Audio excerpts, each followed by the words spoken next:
नमस्कार दोस्तों, स्वागत है आपका हमारे इस सेशन में। एक्चुअली सेशन बहुत ही इम्पोर्टेंट होने जा रहा है क्योंकि त्रिपुरा से एक ऐसी न्यूज़ निकल के आई है जो बहुत ही संवेदनशील यानी बहुत ही सेंसिटिव है, जिससे पूरे देश को झकझोर कर रख दिया है। एक्चुअली त्रिपुरा के जो कॉलेज हैं उनसे HIV एड्स की न्यूज़ सामने निकल के आई है। आखिरकार इतनी बड़ी मात्रा में HIV एड्स जो स्टूडेंट इसमें इन्वॉल्व है, लिप्त हैं, कैसे हुआ ये मामला, इसको लेकर के हम चर्चा करेंगे आज। तो चलिए स्टार्ट करते हैं। एक्चुअली त्रिपुरा के जो स्कूल्स हैं उनसे HIV एड्स होने की पुष्टि हुई है और बहुत सारे केसेस सामने निकल के आए हैं। आखिरकार क्वेश्चन ये कि इतनी बड़ी मात्रा में HIV एड्स होना अपने आप में एक भयावह स्थिति है देश के सोसाइटी के लिए, प्लस देश की सरकार के लिए। साथ ही साथ जो स्टूडेंट हैं वो भी ये डिसाइड करें कि हम किस ओर जा रहे हैं, हमारी डायरेक्शन क्या होनी चाहिए, हम किस डायरेक्शन में जा रहे हैं। एक्चुअली बहुत स्टूडेंट ऐसे होते हैं जो ड्रग्स लेते हैं। अब ड्रग्स क्या होता है? एक्चुअली ड्रग्स होता है एक टॉक्सिन होता है जो इंजेक्शन द्वारा अगर स्टूडेंट हो या कोई भी पर्सन हो ले सकता है। तो उससे ये होता है कि उसको थोड़ी देर के लिए उसको रिलैक्स मिल जाता है और जो उसकी जो जो जो थोड़ा मतलब कि स्ट्रेस होता है वो कम हो जाता है। साथ ही साथ उसके माध्यम से HIV एड्स फैलने का खतरा होता है। तो शायद मेरा मानना ये है कि ये जो इंजेक्शन लेते हैं इसी कारण से HIV एड्स का जो संक्रमण है वो लगभग फैल गया है त्रिपुरा के स्कूलों में। तो चलिए एक्चुअली बताते हैं कि क्या कि पहले बताया कि ड्रग्स क्या होता है, उसके बाद में बताया था कि ड्रग्स लेते हैं उसका इम्पैक्ट क्या पड़ता है बॉडी पर। एक्चुअली ड्रग्स का जो इम्पैक्ट है वो बहुत ही बुरा पड़ता है। एक्चुअली वो क्या होता है कि जो स्टूडेंट है उसके वर्क एफिशिएंसी और प्लस उसके प्रोडक्टिविटी को इफेक्ट डालता है, यानी कि कार्य कुशलता पर और उसके उत्पादन पर असर डालता है। सपोज मान लीजिए कि अगर आप एक दिन में 10 घंटे जॉब कर सकते हैं तो आप जब ड्रग्स ज़्यादा लेंगे तो आपकी प्रोडक्टिविटी कम हो जाएगी। तो क्या कोई ऐसा अच्छा इसका कारण क्या है, यानी जो ये जो फैला इसका कारण क्या है? एक्चुअली कारण मैं 3 मानता हूँ। पहला मैं कारण 3 मानता हूँ। एक्चुअली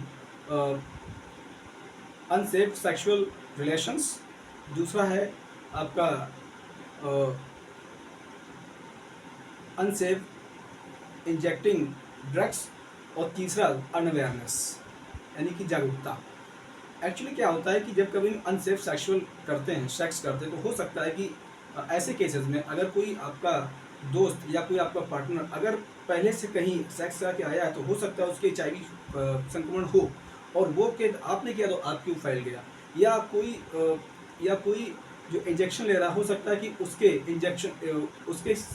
मतलब कि HIV एड्स हो और अब आपने इंजेक्शन ले लिया तो हो सकता है आपकी संक्रमण फैल सकता है। इसी प्रकार से चैन बंदी चली गई। सपोज मान लिया कि ए को है HIV है,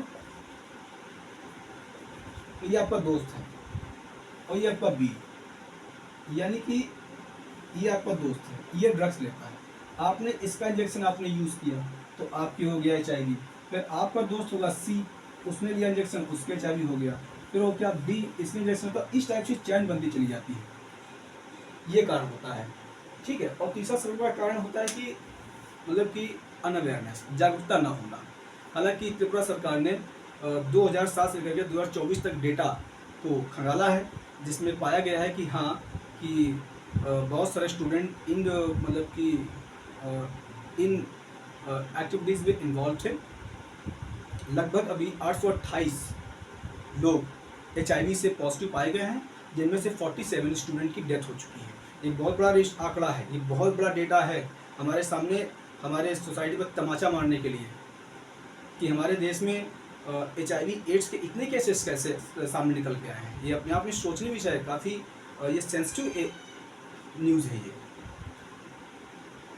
सेंसिटिव न्यूज़ है। तो क्या इंडियन कॉन्स्टिट्यूशन में ऐसा कोई प्रोविजन है, ऐसा कोई प्रावधान है जिसमें मतलब कि ड्रग्स को डिफाइन किया गया है? तो यस, DPSP के आर्टिकल 47 में, यानी कि DPSP के आर्टिकल 47 में ये डिफाइन किया गया है कि अगर कोई ड्रग्स या इंटॉक्सिकेंट अगर कोई लेता है तो उसको बैन किया जाए इंडिया में। हालांकि भारत सरकार ने 2022 से लेकर 2024 तक की सरकार ने काफ़ी मात्रा में ड्रग्स को मतलब कि बॉर्डर आने से रोका है, और जो भी अगर आए भी हैं तो उसको जब्त कर लिया गया है, जब्त कर लिया गया। एक्चुअली ये ड्रग्स आता कहाँ से, ये जो इलीगल ड्रग्स आता कहाँ से, एक्चुअली इसका बहुत बड़ा एक लिंक बताता हूँ आपको कि इसका लिंकअप कैसे है। एक्चुअली ये आपका है इंडिया,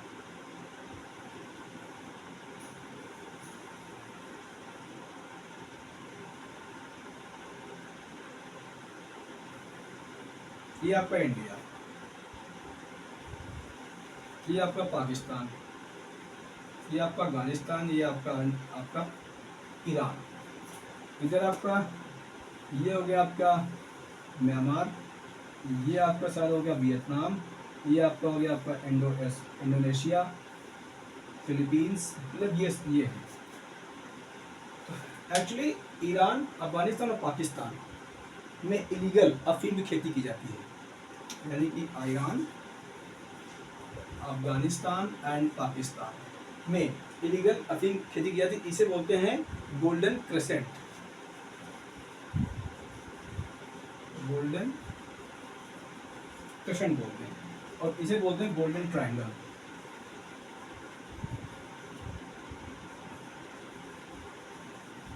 गोल्डन ट्रायंगल तो यहाँ से और यहाँ से इंडिया में सप्लाई होता है, यानी इलीगल इसकी सप्लाई की जाती है इंडिया में, जिससे कि हमारे स्टूडेंट और जो यूथ है वो इसमें ज़्यादा इंटरेस्ट ले रहे हैं। लेने के कारण से ये भयावह स्थिति सामने आई है, यानी HIV एड्स की भयावह स्थिति सामने आई है। तो इसको निपटने के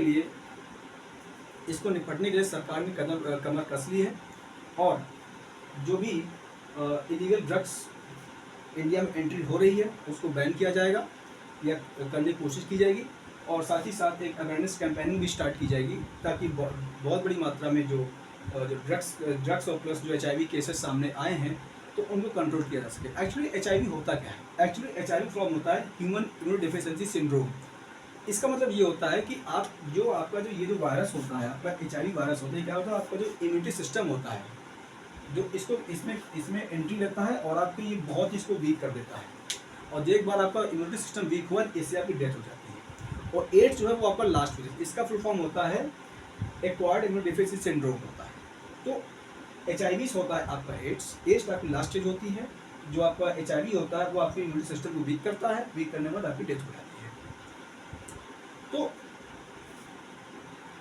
तो आज जो आपकी आज आपका जो मतलब कि टॉपिक है बहुत ही सेंसिटिव टॉपिक है, तो इस पर आप विचार कीजिए और अपनी राय अपने कमेंट में दीजिए। अगर मुझसे पूछा कि आपकी राय क्या है कि इसको क्या ये सही है, क्या ये गलत है, अपनी राय दीजिए। एक्चुअली क्या है कि हमारे देश का जो स्टूडेंट है, खासकर जो अपर स्टूडेंट है, चाहे PhD हो, चाहे MA BA हो, MPhil हो, या जो भी मतलब कि जो इंजीनियरिंग छात्र के स्टूडेंट हैं, जो मेडिकल स्टूडेंट है, IIT स्टूडेंट है, इनमें ये पाया गया है कि ये लोग ज़्यादा ड्रग्स लेते हैं। इनमें ये ज़्यादा पाया गया है कि ये लोग ज़्यादा ड्रग्स लेते हैं। आखिर क्या कारण है ड्रग्स लेने का? क्या स्ट्रेस होता है इनके अंदर, या कोई और कारण होते हैं? तो सबसे सरकार ये डिसाइड करे कि आखिरकार कारण क्या है, ये क्यों ड्रग्स ले रहे हैं। दूसरा सबसे बड़ा कारण ये है कि ड्रग्स को कैसे कंट्रोल किया जाए, हम ड्रग्स को कैसे कंट्रोल कर सकते हैं, कैसे हम इलीगल तरीके से जो ड्रग्स एंट्री हो रही है इंडिया में उसको बैन किया जाए।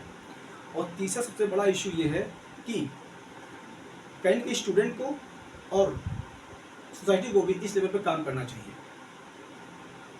और सरकार कानून बनाकर भी इसको कंट्रोल कर सकती है। बहुत से इश्यूज़ हैं, कंट्रोल किया जा सकता है, ऐसा इतना बड़ा कोई इशू नहीं है, आप कंट्रोल कर सकते हैं। आपके अंदर थोड़ी अवेयरनेस प्लस आपकी बहुत इन्फ्लुएंसी होनी चाहिए।